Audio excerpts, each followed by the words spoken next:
Welcome to the Miskatonic Playhouse Backstage chat with Heinrich Moore, the Miskatonic Repository community organizer and member of the Council of Shoggoths who run the Miskatonic Repository Convention, of which is always a fantastic event and absolute hub of this community. Heinrich, welcome.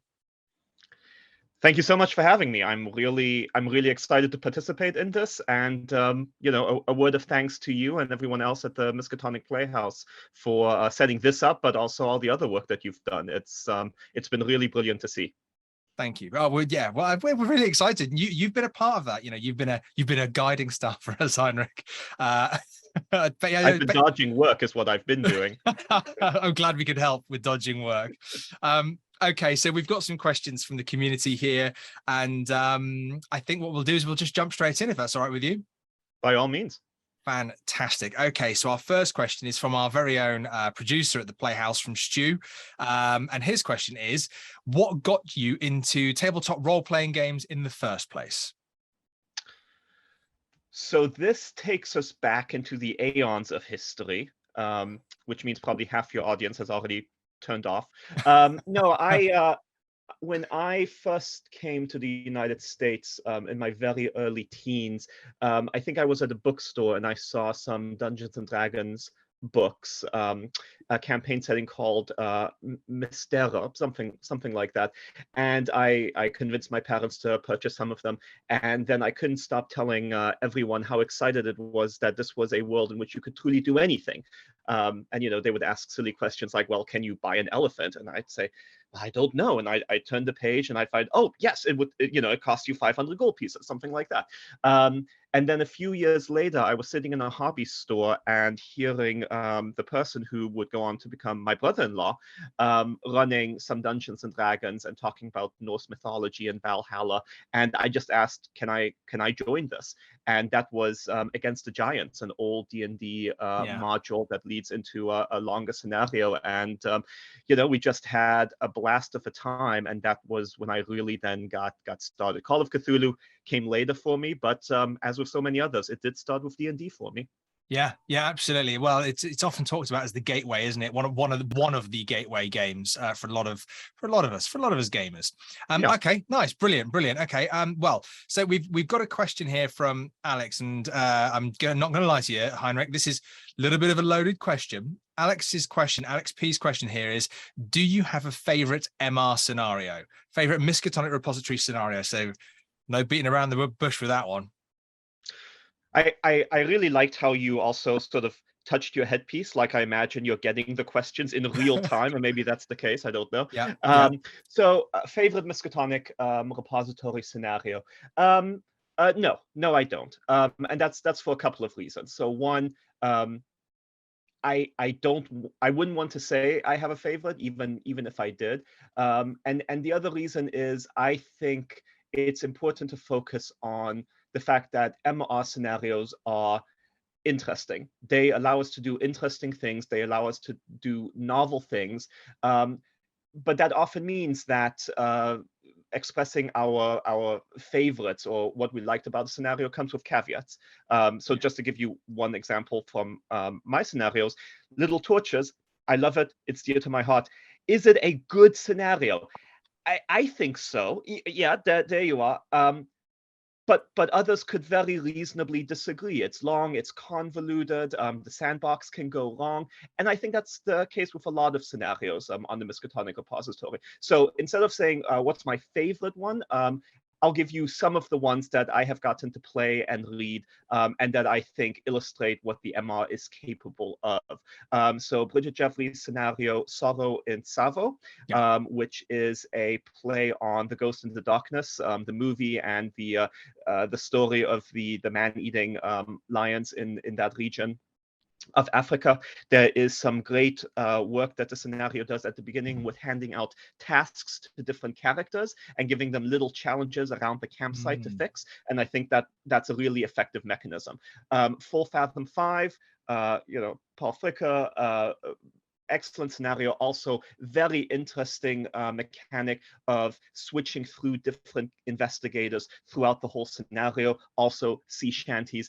So those are just two off the top of my head. There's another one called Crepid Fornication that has a dance sequence that I think is really neat. And if you want to hear more about the dance sequence, you'll just have to pick it up yourself. Nice. Do you know what? Actually, whilst you're saying that, just the voices in my head that aren't actually there when I touch my earpiece, they're not actually there. I'm just pretending. But talking about inspiration and the different scenarios, I don't think it's a weird question. It's a good question, but it's a weird question. I don't think I have a favorite. Not that anybody's asking me at the moment, because I think. What is your favorite scenario? Oh wait, let's turn the tables. Thank you for asking. Thank you for asking. You're welcome.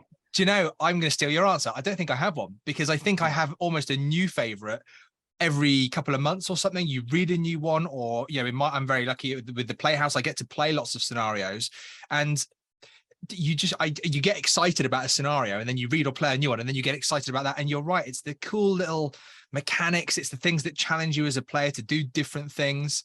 So I applaud your answer in not saying this is my favorite, because I think that would be a changeable feat for anybody. Yep.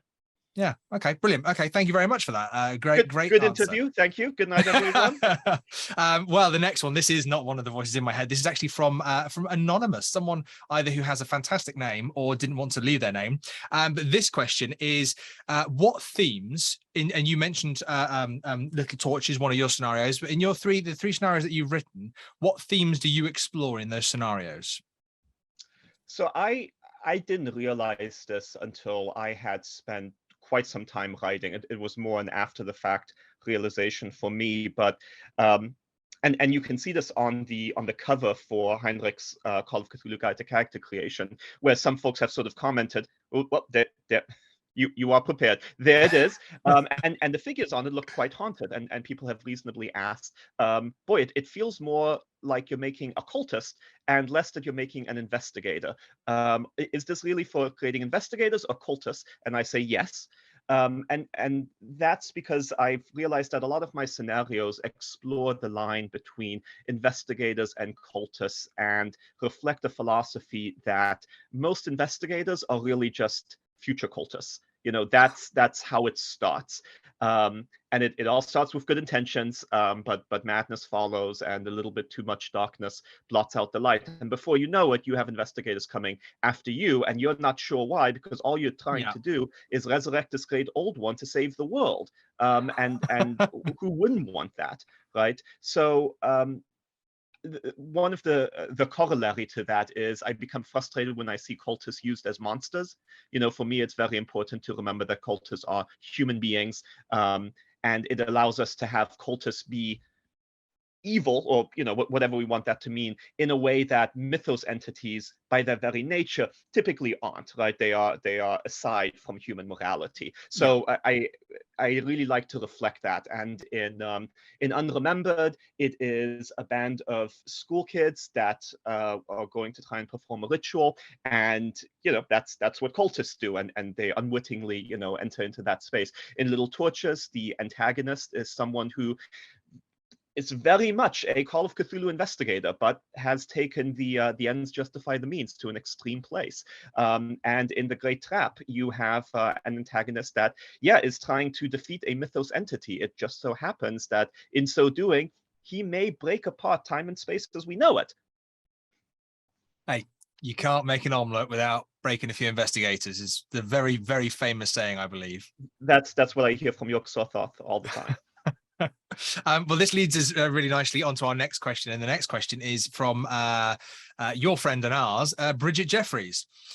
So the question is actually about the guide. Okay, so for those of you that are watching that you haven't had a chance to pick this up, you've got to check it out. It's one of the most fantastic tools. But I'm rather than me talking about it, we have Heinrich here to do that very thing. So this is Bridget's question. So the guide has been wildly successful, which it has, very well received. It's on its way to being a gold scenario, which is an absolute feat in itself. However, the guide is unlike anything else on the repository. Did you anticipate that it would be this successful? Well, first, hello, Bridget. Thank you for a very kind question. We are now within spitting distance of gold. We've got just a less than a dozen copies to go before we break that 501 mark. So that's been very exciting and incredibly gratifying, and just incredibly grateful. Did we know it was going to be a success? So I think a couple of things. One, I thought it had the potential. There is another product on the MR called the Solo Investigators Guide that has done phenomenally well. Absolutely check it out. But it is another example of something sort of that stands quite apart from a lot of the other products. And I thought that this might occupy a similar space. So I thought the potential was there, but I knew I would have to do a lot of work convincing folks of that, because it is something different and it is something unfamiliar. And people rightfully ask, does it replace the character creation rules in the Call of Cthulhu Keepers rulebook? No, it supplements them. Why would I want this? And so that's why we had actual plays of it. That's why we had discussions about it. That's why I played it at conventions. That's why I brought it to conventions. So yes, there was the potential, but we did have to do a lot of work for that potential to be realized. And frankly, that in itself might not have been enough had it not been for Alex Willott, who came along and said, hey, really like what you did. For my purposes, I'm planning on upgrading the layout of it. I'm just going to do that for myself. Would you like that? Because then you can release that, and here's what it would look like. And it looked brilliant. And there are still some folks who picked up the early version that has my original layout, which shows that I tried very hard, but I am an amateur creator, and it reflects that. And Alex is very much not an amateur, and so his upgraded layout just looks fantastic. Yeah. And he is available if folks would like his help, and his rates are very reasonable. Yeah, Alex he's a fantastic member of the community, and I think this kind of work though, Heinrich, that you've kind of put together here, and that Alex is kind of supplemented in. You guys you can see that it is you talk about being an amateur, but this is a professional product, and it absolutely looks, feels, reads. It's absolutely amazing, and it's such good fun. I would say, for my part in looking at this, I love it. It's one of my favorite images down here. This one is just a terrifying image. And that's the thing, when you're using the book, you do occasionally go, oh, I'm just completely distracted by this thing going on down here. Well, and let me interrupt there, if I may, because I am very proud of the art in the book, and folks have reasonably asked. It's quite a bit of art. You've reused some of it. You can tell that I've played with filters. Again, amateur creator. You've cropped some of these, but where did all of this come from?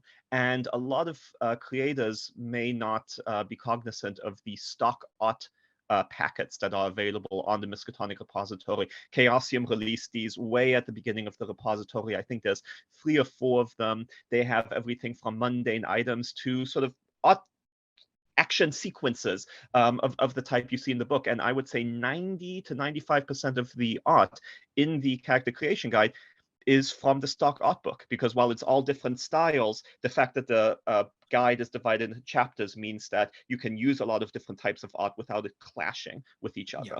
Yeah, and it is. And I would say to anybody that's curious about this, it's designed to be the kind of book that you can, because it's a character creation book, you can use time and time again. So it really is a fantastic supplement to use. Bridget has another question, and it's a complete different direction. It's moving away from the creation guide. This is a very quick question, but I'm really glad she's asked it, because I think it's a bloody good question I should ask everybody that goes into a Backstage chat, which is, what's your favorite mythos entity? Thank you, Bridget, for that question. It probably changes based on the day of the week. If you ask me tomorrow, I'll have a different answer. But maybe because we were talking about little torches earlier, I fell in love with Cthulhu, the big ball of fire. I love it because it is very straightforward. And so it's a little challenging to think, what are you going to do with it, because what does it want? It's a big ball of fire. But there was a blog post I read while researching Little Torches, and I've not been able to re-find it. So maybe I imagined the whole thing, but it was sort of making the point of viewing Cthulhu as this entity that unifies, by, well, burning everything into ash and making everything the same, and that we are whole within the flame, and that the flame is sort of indivisible. And that was some really powerful human psychological imagery that you could overlay on Cthulhu. And that is wholly brought by the human side of things, right? Cthulhu is beyond our understanding. But I found that really compelling, and it was so much good fun to take a great old one that is so simplistic, and add those layers to it. Okay, brilliant. So we've got about 10 minutes left. So I want to dive into some of the real kind of juicy questions that we've got here. And that's then afterwards, when we finished, I will be Googling Cthulhu and really kind of diving into that. That sounds like okay. I will rapid fire. Rapid fire. I will okay. Curb myself. So can you tell us what kind of topics you'd like to explore further on Heinrich Moore Presents? Oh, too many. I would like to do videos on where's the fun in your scenario. I would like to do videos on marketing. I would like to do more videos on play testing. I could go on and on. I'm just a lazy creator, and so those are not existing yet. But there's too many ideas. That's the exciting thing. That's the exciting thing. Yeah. Okay, so here's a question from Jade, and I really like this question. With the rise of VTTs, virtual tabletop platforms, should we as creators be tailoring our scenarios and handouts for these platforms? I do not really use virtual tabletops, so I'm not an authority on this question. I would say there's potential there. If you want to be the one chasing that potential and marketing it and doing the work, set the groundwork for others to build on. That is not where I would take things. I'm solidly theater in the mind. Things like the new D&D platform, where a lot of things will exist online, scares me. So I am old school in that way. I'm set in my old ways. Okay, good. Yeah, but I can see the questions there. Drive-Thru RPG have recently linked with Roll20. You can have PDFs exported there and accessible. And good question, Jade. But I think also a very honest answer there. Keeper J has asked a couple of questions here. So the first one, what top tips would you give to new and veteran keepers? The kind of what you wish you'd have known when you were kind of starting out. Okay, I'm going to hold myself to two. So the first one is, when you market your scenario, when you say, oh, we are halfway to silver, or we're nearly at copper, or whatever, make sure to tell us what's fun about your scenario, right? We do want to help you get over the edge. And, I have done more than my share of, oh, you are at 48 or whatever. Here, I'm going to pick this up because I want you to get the medal, because it's something you care about and want, and I want to support that. But it's so much easier to do that if you tell us there's a fun dance sequence. What does that mean again? I don't know, but now I'm intrigued. So do that. The second thing is play your scenario, run your scenario at conventions, mostly virtual conventions. Introduce players to the work you do. You're your own greatest cheerleader. And what I did when I was getting started, and I still do this, if I run my scenario for you at a convention, you will get a copy of that scenario. You can read it. It's yours. It's free. But chances are, you may then pick up other scenarios I've written. And so you have that multiplier effect. And I think that's quite effective. Yeah. Okay. That's really, really good advice, actually. Yeah. And I really like that statement. You are your biggest cheerleader. Okay. Will you be running the MRCon Make the Stars Right campaign again? Yeah, so Make the Stars Right is our effort in December to close out the year on sort of a high note. We just encourage everyone to go through your backlog of MR products and rate and review them, or just rate them. It takes seconds, and it is incredibly meaningful. I know every time I get a rating, much less a comment, it warms the cockles of my heart. It shows that people care.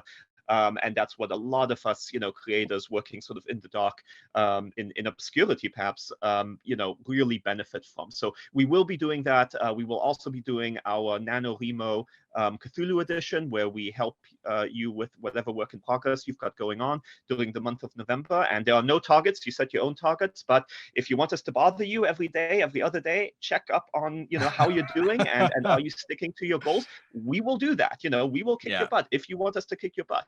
And right now we are doing the Miskatonic reading assignment, which is, again, look at your backlog and realize how many of these or how few of these have you actually read. Because I know I am very guilty of buying more than I can possibly read. And so I am right now going through Death is the Final Escape, which has a brilliant cover, and I'm enjoying reading through. And we've got a channel on the Discord where folks can kind of share their reactions as they're reading. And it's just good fun. Yeah, amazing. I've seen that popping up on the Miskatonic Repository Discord channel. It's great. There's loads of kind of chatter there, so it's a really nice thing to be involved in. So a question from Pete Doom here, who's one of our very own at the Playhouse. Pete's brilliant. Yeah, he's a fantastic man. When I grow up, I wish to be Pete. Basically, he's that much. May we all be so fortunate. Yeah. What do you think could be done by Chaosium and the wider community to bring more people into this hobby? Okay. So first, let me recognize that Chaosium has done a good number of things right. We are incredibly privileged to have the print-on-demand access that we do compared to the D&D equivalent, for example. We have to sell far fewer copies. It's really lucky. They have also provided logo for the Miskatonic Repository Convention. I think they've been quite helpful on the Miskatonic Playhouse front as well. So I want to recognize that they've done some great stuff. Of course, I am a selfish individual, a selfish creator. I think there's a lot more that they could be doing. I think really highlighting MR products is something that they could focus on more. So that includes using their Twitch stream to play, some of the better known scenarios on the Miskatonic Repository. I think it means suggesting mentor programs where maybe they team up one of their writers with an MR writer who has a sort of proven track record. I think that they could run contests to encourage scenarios about specific subject matter. And looking to the community more broadly, I think the challenge for Chaosium, the challenge for our community, is in many cases the challenges that face the wider role-playing community. That's not to say those are not still our problems to solve, but diversity. Huge issue. I think we've been doing better on the LGBTQ plus front, but when it comes to authors of other cultures, ethnicities, backgrounds, religions, all of that, we need to do better. We need to ask ourselves, why are those creators not working in our space? And what can we do to attract them, right? What are we doing to keep them away? And what can we do to bring them in? And that's tough. It's something that the entire hobby has struggled with, but I think it's right that we struggle with it as well. I think so. This kind of blends into our final question here. And I genuinely think, there's a lot that you've just said that resonates with this. Where do you hope to see the Miskatonic Repository in 5 years from now? And I know you've just talked a lot about what you desire to see as well. I think the main thing that I would like is that everyone knows about the Miskatonic Repository and a lot more folks participate in it as a matter of course. It's still the case that for a lot of Call of Cthulhu players, you say, oh, I write on the Miskatonic Repository, and they go, what is that? I don't think you have the same thing in the D&D space, for example, where I think a lot more people are familiar with the DM's Guild, for example. And, maybe it's because D&D games lend themselves in some cases to more of a beer and pretzels type gameplay where it's like, oh, we need a one-shot, let's quickly jump on Drive-Thru-RPG, see what there is. And Call of Cthulhu investigations tend to be investigations and so require a little bit more reading and work and prep before you can run them. Nonetheless, I would really like to see the Miskatonic Repository normalized in that way, so that things like MRCon, the convention we've got going on in October virtually, is really just a regular thing. Right now we're still working year by year. We're doing it this year. how does it go? Will we bring it back next year? We're doing these events, NaNoWriMo, Make the Stars Right, what works, what doesn't. I would like to see all of that get normalized, so that, in a sense, folks like me can kind of just step back, right, and just participate in the hobby, because all of these things are now on autopilot, right? They're just happening, and the MR is growing exponentially. So I think that's happening, but obviously there's work for me to do, there's work for you to do that you're doing, and everyone watching. And I think we'll get there. Well, thank you very much, Heinrich. I think what a fantastic sentiment for us to kind of finish on. So thank you for joining us here at the Miskatonic Playhouse. And we'll say see you later, and thank you very much. Thank you so much. As we draw the curtain on tonight's performance, we thank you for joining us and look forward to inviting you back to the Miskatonic Playhouse. In the meantime, you can also find us in the links below. And if you'd like to submit your scenario for us to play, email miskatonicplayhouse@gmail.com.